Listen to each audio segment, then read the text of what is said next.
Balik lagi di Rujak Politik Channel dan kita kedatangan salah satu isu menggemparkan semua orang sejagat raya nih, sejagat Indonesia, bahkan dunia jurnalisme nih. Kita sebagai kantor media tentu sangat protes dan kita mengecam aksi-aksi seperti ini. Catat itu. Tapi memang ini salah satu apa ya? Gue juga sebagai wartawan yang lumayan lah ya. Ini tuh merupakan teror-teror yang kita takutin dari lama, Mas. Bahwa kita kan dulu, kalau gue kan sebagai junior ya, dulu mendengar cerita-cerita wartawan dari zaman Orde Baru tuh, itu kan sangat mengerikan ya. Dimana lo nulis berita sedikit nyentil aja, ngumpet-ngumpet, terus ada badan sensorship dan lain-lain gitu loh. Nah, sekarang kita kedatangan satu masalah penting bulan ini, yaitu adalah salah satu kantor media massa terbesar di Indonesia, itu Tempo, dikirimi 2 kali teror. Pertama tuh kepala babi tanpa telinga. Tanggal 19 Maret, dibuka tanggal 20. Dikomentari tanggal 21 hari Jumat setelah rapat paripurna sama Hasan Nasbi, dan dua-duanya dikirimin lagi hari Sabtu. Hari Sabtu dikirimin tikus kepala terpenggal. 6 terpenggal itu yang diindikasikan merupakan masing-masing karakter dari 6 host seniornya mereka, yaitu podcastnya mereka itu Bocor Halus Politik. Nah, kita ngomentarin dulu nih yang soal kepala babi. Iya. Kepala babi ini sempat menggambarkan itu kan media sosial itu kan lumayan lama, sampai sekarang juga bahkan masih running gitu. Ini tuh termasuk teror yang ditakutkan karena teror ini keluar setelah peresmian RUU TNI. Belum jelas maksudnya apa dan belum diindikasi apapun karena memang masih dalam tahap penyelidikan ya sama Polri. Kalau menurut saya, kalau sampai ini tidak ditangkap pelakunya, keterlaluan. Saya yang dirugikan TNI sebenarnya. Benar. Kalau sisi media ya. Karena pencemaran nama baik. Jadi narasinya kan seakan-akan ini dari pihak sana kan gitu. Iya, pokoknya aparat lah. Kalau gue sih lebih ke aparat lah ya, mau polisi mau TNI. Ini tuh justru dirugikan karena menurut gue ini narasi kan keluarnya kan setelah RUU TNI. Iya. Ini kan berarti kan ada indikasi bahwa aparat keamanan sudah mulai bermain nih soal begini-beginian gitu kan. Ya, untuk membuktikan itu tidak terlibat ya tangkap. Masa susah nangkep hanya peneror, apalagi udah jelas ada pengirimnya pakai apa nih itu? Pakai aplikasi lah bahasa. Tahu bener atau enggak ya kita nggak tahu kan. Dan dikirimkan ke perempuan, bayangin tuh, kepala babi tanpa telinga dikirimkan ke perempuan. Dia jurnalis yang selama ini kita anggap Tempo jadi rujukan media yang independen ya. Iya. Yang statementnya selalu membongkar tentang negara. Kemudian dia kepada negara terus diteror seperti itu. Wah, ngeri juga sih gitu. Andai kata sampai terbukti terjadi suatu hal yang tidak diinginkan. Apalagi dulu kan pernah mobil Tempo pernah mau dirusak ya. Ya itu kalau ini kan kepala babi dan berurutan nggak lama lagi kepala tikus dengan di tanggal yang berdekatan semua. Iya. Terus sempat ini kan sebenarnya banyak yang nggak di-up juga, cuman kan udah mulai tuh doxing wartawan Tempo juga udah mulai tuh. Itu juga udah mulai tuh. Sebenarnya doxing tuh dari zaman gue liputan dari awal kan sampai sekarang gitu. Itu tuh salah satu hal yang paling kita hindari sekaligus kita kecam karena menurut gue doxing itu udah nggak perlu gitu loh. Nggak perlu. Itu kan kalau di istilah jurnalis lu tuh punya hak jawab. Hak jawab itu harusnya lu pakai gitu. Kalau lu nggak mau pakai itu tandanya memang lu nggak ngerti gitu. Nah, itu menurut gue. Tapi ini ada fakta-fakta menarik soal kepala babi ya. Kan memang direspon. Kenapa harus kepala babi? Itu gue nggak ngerti. Kenapa harus kepala babi? Dan kenapa harus telinganya dipotong? Itu dia. Apakah ini memang bukti menandakan sesuatu bahwa lu tuh jangan macem-macem gitu sama gue ini telinga lu gue iris supaya lu nggak bisa denger apa-apa gitu. Mungkin kayak gitu kali, nggak tahu. Bisa jadi. Yang sangat miris buat saya itu statement dari PCO, kepala komunikasi presiden. Kepala komunikasi presiden kita ngeluarin statement yang kurang bagus, yaitu dia berstatement bahwasanya ya udah ada kepala babi masa aja, sangat tidak empati sama sekali kan. Bener. Semakin kecenderungan masyarakat kita jadi menduga-duganya, jadi kan makin Oh, jangan-jangan kan gitu kan? Iya. Kok tidak ada antipati kan? Selama ini Tempo emang sering mengkritik pemerintah. Iya. Sebatas kritikan menurut saya wajar-wajar aja toh yang disampaikan fakta yang Bener. atau apa salahnya kan gitu. Tapi statementnya itu menurut saya udahlah. Ini orang yang kedua yang harus diganti menurut saya. Iya sih. Setelah kepala MBZ.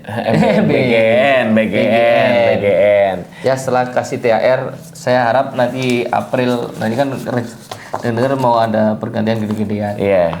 Perombakan besar-besar mungkin nanti ada dari tentara atau dari kepolisian yang masuk ke 16 kementerian itu kan sekalian diresmiin itu. Iya, mudah-mudahan sih. Dan sekalian nanti kita bisa tahu kinerja Pak Prabowo ke depan nanti gebrakan apa aja, nah ini kan pasti ketahuan. Nah, sebenarnya tuh gini sih ya, ini gue komentar sedikit soal Hasan Nasbi. Hasan Nasbi ini kan kepala komunikasi. Iya. Nah, kalau misalnya emang lo mau belajar komunikasi sebenarnya sama media, udah paling bener deh. Lo tahu gitu loh cara statement yang baik kayak apa. Tapi dia kan kepala lembaga survei ya? Think tank apa survei ya? Cyrus ya? Cyrus Network apa lupa gue namanya tuh. Pokoknya dia dulu kan kepala think tank itu, dan dia kan memang sudah sering diinterview sama orang ya. Betul. Dan dia selalu bisa menjaga itu dengan baik. Ketika lo punya jabatan lo malah makin serampangan, menurut gue lo jadi kayak oh gini ya, Iya, wajah-wajah yang sudah diberikan amanah oleh rakyat tuh gini gitu loh. Apalagi dengan komentar seperti itu, benar nggak empati itu nomor satu. Kedua itu tidak mencerminkan komunikasi yang baik karena lu kepala komunikasi.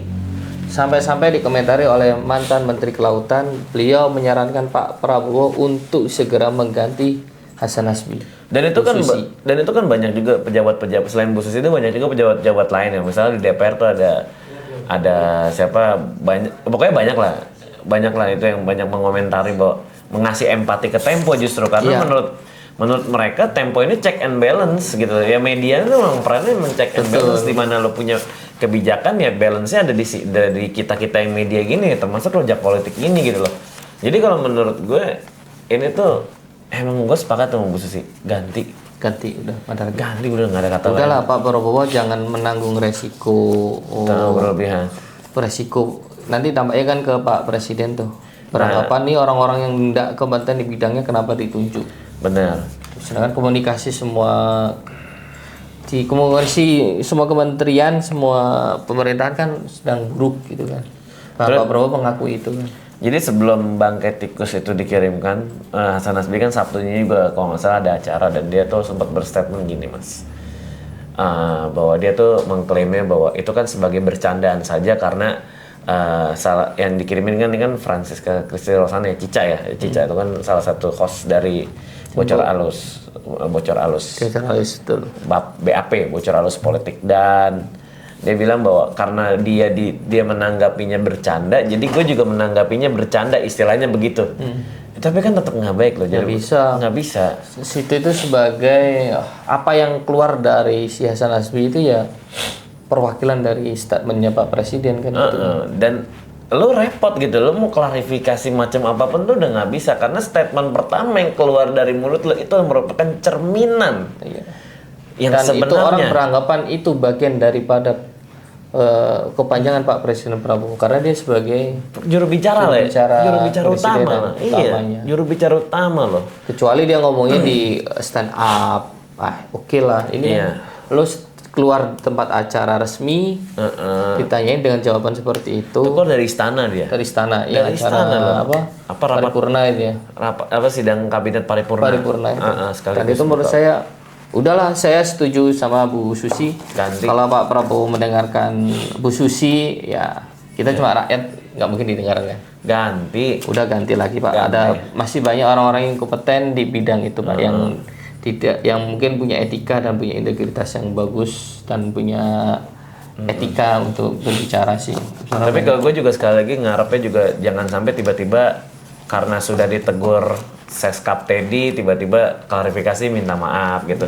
Itu menurut gue udah nggak cukup tuh yang kayak gitu tuh. Dan saya sampai sini masih menunggu statement satu orang, saya tunggu-tunggu itu. Seskap Teddy. Orang DPR. Oh, kenapa? Saya tahu. Oh iya. Saya menunggu statement dari beliau. Kalau beliau statement selesai tuh orang. Iya selesai. Tahu siapa orangnya? Tahu. Sebut dong. Kita masih menunggu statement dari Pak Sumi Dasko Ahmad. karena kan isu punya isu kan memang Dasko sama Hasan Nasbi ini kan memang dekat. Iya. Dekat. Kalau misalnya memang sudah cerminan seperti ini ya kayak ini bener sih gue juga. Ini yang harus kita tunggu dia berstatement apa gitu loh. Karena masuknya orang tersebut di istana kan berkat orang DPR ini. Betul. Kalau Pak Dasko atau dia udah disamperin Pak Dedi, selesailah dia. Itu kan makanya tadi gue bilang mungkin ada 2 orang yang bakal berstatement gitu. Salah satunya dan ntar tiba-tiba keluar isu Pak Seskap tadi sudah menegur terus dia minta maaf. Betul. Atau tiba-tiba Pak Dasko dikeluar gitu kan. Itu kayaknya sebentar lagi akan diberhentikan. Paling setelah halal bihalal. Ya, nggak nyampe halal lebih halal. Ini kan 27 libur nih, ASN semuanya. Kan nggak mungkin kita sedang libur, istana ada kerjaan untuk sertijab. Ya iya. Nggak sertijabnya kan masih lama. Kan bisa kekosongan dalam waktu yang lama tuh boleh aja sebenarnya. Tapi menurut gue setuju, ganti udah. Ini orang udah itu tidak ada empati, bayangin empati. Perempuan dikirimin yang tadi tuh teror lah. Diteror. Pas telinganya babinya dipotong lagi. Mungkin cara menanggapi bercanda adalah sebagai form dari orang itu ya, dari Cica tuh untuk menanggulangi ketakutannya dia gitu. Tapi kalau saya mengenal sosok Mbak Cica beneran, saya ketemu 2 kali ya sama Mbak Cica ya. Ada di Menteng saya ketemu sama beliau, sempat ngobrol perihal tentang jurnalis. Kenapa Mbak Cica satu perempuan yang santai, orang bawaannya santai. Iya, dia bercanda kok. Kok berani gitu kan, mentalnya berani. Gue beberapa kali ketemu di DPR dulu. Ya, terus dulu jawabannya simpel sih. Selagi kita benar ngapain takut? Iya. Udah intinya di situ dong. Kita benar ya sudah. Pasti yang tidak benar yang bakalan ketakutan. Kita nggak salah, namanya jurnalis menyampaikan yang benar. Kita jurnalis nggak pernah dididik untuk menyampaikan hal yang bohong kan gitu. Iya. Jadi jangan usah takut Mas Saiful itu loh. Oke. Kalau modal perempuannya kan biasa aja, cuma kan statementnya keren tuh tadi kan. Ya ini termasuk sama kita di rujak politik ya udah, emang kalau misalnya kita merasa itu nggak baik ya kita sampaikan aja. Iya benar. Nah, ini salah satunya ini udah nggak baik. BGN tadi soal PSSI.